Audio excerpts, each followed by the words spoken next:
Welcome to Vibrant Numerals. In this video, we're going to look at some updates of this 2025 monthly 9 cycle and the big things that are coming related to it.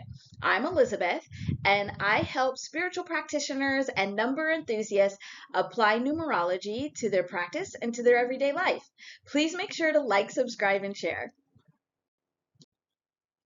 So we are in this huge 9 cycle for 2025.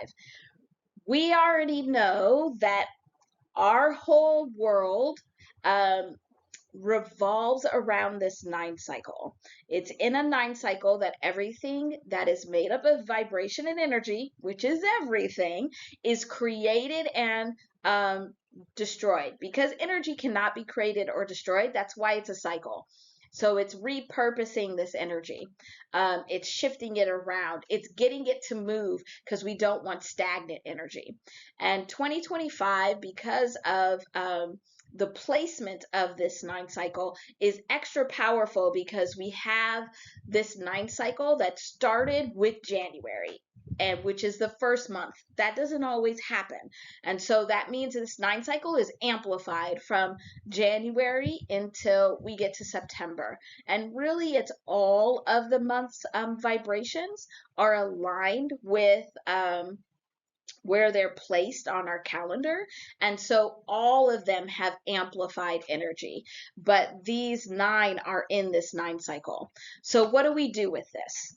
So I'm recording this in July because I wanted to give everybody an update. If you want details about what all of these are, I made another video for that. You can go and click on that to be able to find that.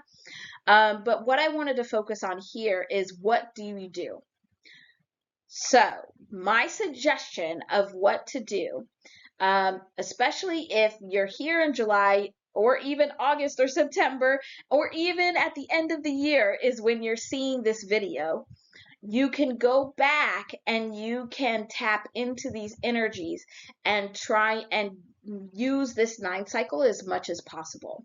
So what you'll want to do is you want to go back to January 2025, understand what were the intentions that you were planting, what was the new energy that you were allowing to draw in, and these would have been amplified a lot, mostly because it's January and it's a 1 together, but also because this tends to be the time of year that we are creating New Year's resolutions. We're setting goals for the year. We're putting intentions into place.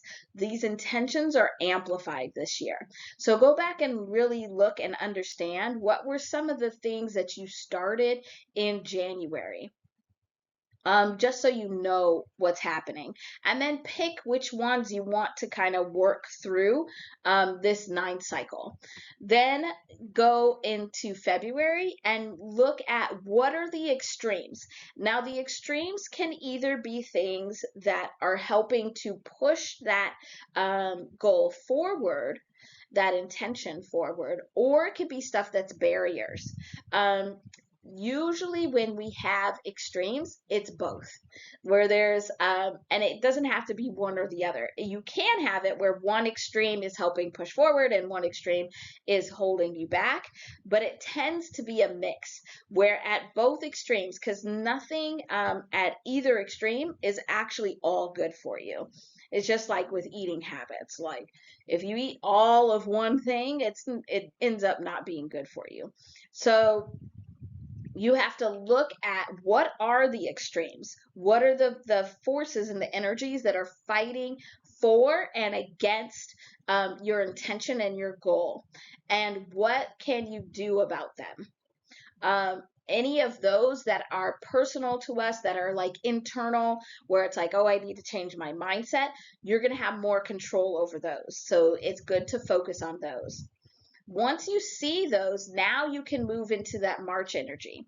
You can also look at February, like if you're a journaler, or even look at your pictures and like what you were putting in your stories in February and see if you can identify some of those extremes. And then in March was when we were growing wherever that energy was placed. So, and if you were still at both extremes, in any area, then that energy could be split and could be grown both ways. Also, growth is not just positive, it could be something negative that got bigger and bigger. And so we have seen in the spotlight that in March is when some of these things that we've seen in the news or in music news or in entertainment news, this is when they started to grow and get bigger. So identify those things, especially around those intentions or goals that you want to be working for, that you started in January.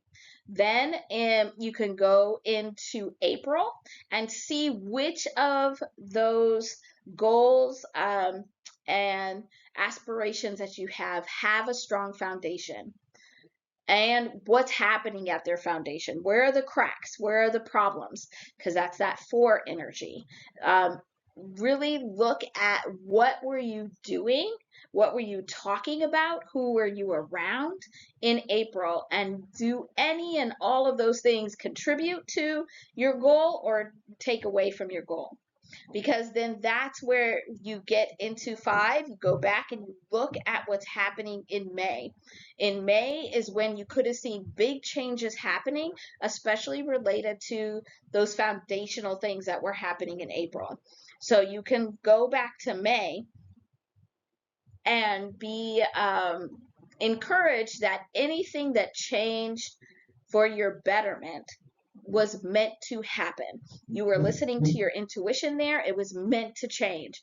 And anything that you may have missed or you made the wrong choice, you can now go back and intentionally make that change so that you can get back into the flow of this vibration. Then in June is when our comfort zones would have been tested. And we would have had to examine our comfort zones. So thinking again about those intentions, those goals that were set at that one energy in January, what was being tested, what was making you comfortable or uncomfortable in June. And really think about and remember that you could be comfortable in something that's not good for you. Like, you shouldn't be that comfortable with that behavior. Like, that's no good. Like, what's happening here? But also making sure that you see where you may have been uncomfortable and not taken advantage of an opportunity, and be able to go and rectify that. Go and do everything you can to, even if you're uncomfortable, to stepping into that opportunity. So then I'm making this recording in July. So we have a couple more weeks of July. And in July is where you take action on what has been built so far. So far you've seen what your goal is. You've examined what the extremes are that could help push it forward or to hold it back. You've allowed the right things to begin to grow. And to kind of taking off some of the controls of that. Like, you can't force things to grow, can't force a seed to grow. You got to allow it to grow, and just nurture it. But then you can examine the foundation that it's growing in. That's that 4. And make the changes that needed to happen so you're creating a really comfortable space for the growth to happen. That's 6. Now 7 is where you're taking action on all of that, because you're now in this flow.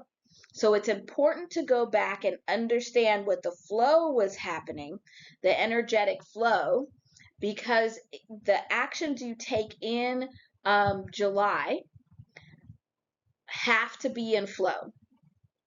If ever you feel like there's something you want to do and you can't get it done, the resistance, first go back and look at um, 2, what's creating some of these barriers. Then you can look at like 5, what are some of the changes that needed to be made with these barriers that maybe weren't made, and you can make them now. And then look at your comfort zones. Like, are you uncomfortable for the right reasons or the wrong reasons? Are you comfortable for the right reasons or the wrong reasons? And then that can help adjust, making sure you're in the energetic flow so you can take actions in flow. And your actions do not have to be big. It really can just be the 7. So in this July energy is when you're setting the timeline to take action. That could be your first action. It could be setting your routines. It's creating the systems. It's creating the plan. It doesn't have to be big, huge actions. It can be, but only if you're ready for them, only if it's in the flow of the energy, and then it'll be beneficial for you. Then in August is where we are confronted with our infinitely cycling energies. This is where these habits, routines, cycles that have begun to be formed from the rest of this cycle are beginning to show themselves and be solidified. So this is the energy where we need to break some of these cycles or beef up some of these cycles. So if there's any of these habits and routines that are really helping you meet your goal, this is where you can funnel a whole bunch of energy into that space to get those to be constant routines that are helping with your growth. If it's a bad habit that you are in, August is the time to break it. We do have 9 cycles within each month. So if you have missed any of these months, you can use the month you're in or the month you're going in's 9 cycles to be able to help catch up on these energies. These are just all amplified, and you probably will see these in your life, even if you were not aware of them. Because they are so amplified and so powerful. September is now the end of this 9 cycle. We have now gone through and created this beautiful field for these manifestations to grow. And we have this cycling energy. So you can also think of like the cycling energy of like the regular watering and making sure it has sun if we're thinking about like gardening. And then once you get to the 9, now the 9, remember that the 9 and the 1 are right next to each other in this cycle. That's because the beginning is the end and the end is also the beginning. So just because you get to a 9, it doesn't mean that this cycle is completely ended. It just means that this is a really good time to be able to end any of the cycles that you identified in that 8 energy that need to end. And you can repurpose that energy. So if during the 8 energy you saw, oh, here are these habits and cycles and routines that are helping me reach my goals, and these are the ones that are not helping me reach my goals, now you can take the energy from these and put them in here. That's what 9 helps you do, because then it goes right into that 1 where now you have this new energy that you've gotten from these old cycles and put into the new, and now where the 9 cycle happens again. So this is just a very amplified time for this energy, and that's why I wanted to bring it to your attention. But these 9 cycles happen every year. They happen every month. And actually, in your own personal energy, you have a 9 cycle that happens every day.